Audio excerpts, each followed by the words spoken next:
The manhunt for the Brown University shooter is over. The suspect has been found dead with a self-inflicted gunshot wound. The shooter killed 2 people at Brown University and injured 9 others.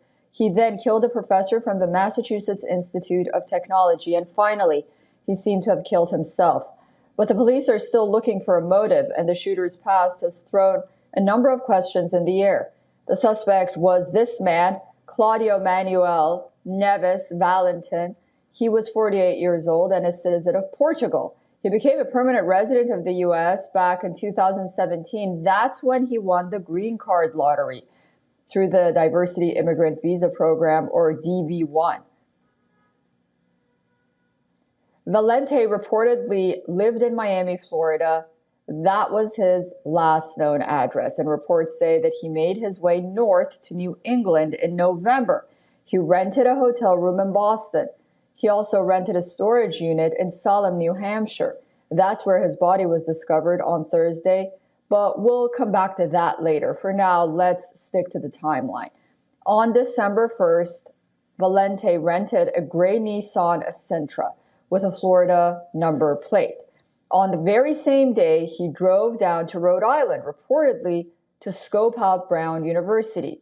His car was caught around the Brown campus at least 14 times over the next few days by surveillance cameras. Then on December 13th, he proceeded to enter the campus and kill 2 students.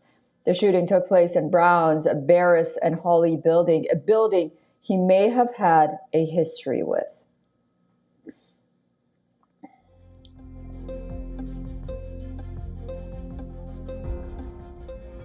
So Claudia Manuel Neves Valente was enrolled at Brown from the fall of 2000 to the spring of 2001. He was admitted to Brown's graduate school to study in the Master's of Science PhD program in physics, beginning on September 1st, 2000. And he took a leave of absence effective April 2001 before formally withdrawing effective July 31st, 2003. During his time at Brown, Neves Valente was enrolled only in physics classes. The majority of physics classes at Brown have always been held within the Barris and Hawley classrooms and labs. Neves Valente's murder spree did not end at Brown. After that, he proceeded to kill a professor from MIT. Neves Valente killed Professor Nuno Loureiro on December 15th.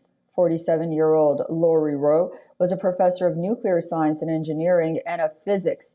He was killed at his home in Brookline, Massachusetts, about 70 kilometers north of Brown. Neves Valente may have had an old connection with that professor as well. They both studied at the Instituto Superior Técnico in Portugal's capital, Lisbon. They studied the same academic course there between 1995 and 2000. Neves Valente and the professor are thought to have known each other, but the police have not confirmed yet if the two had been in touch recently. The connections threw up a number of questions. What happened at Brown University between 2000 and 2001? Why did Neves Valente drop out? Does that have something to do with his attack almost 25 years later? And did something transpire between Neves Valente and the MIT professor? Something while they studied together back in Portugal, perhaps. For now, the Trump administration is taking action against the green card lottery system itself. They blame it for letting a dangerous person like Neves Valente into the United States. So Homeland Secretary Kristi Noem has announced a pause on the DV1 program itself. But is this really a case of an immigrant not being vetted, or is it about something that goes much further? We'll have to wait and see.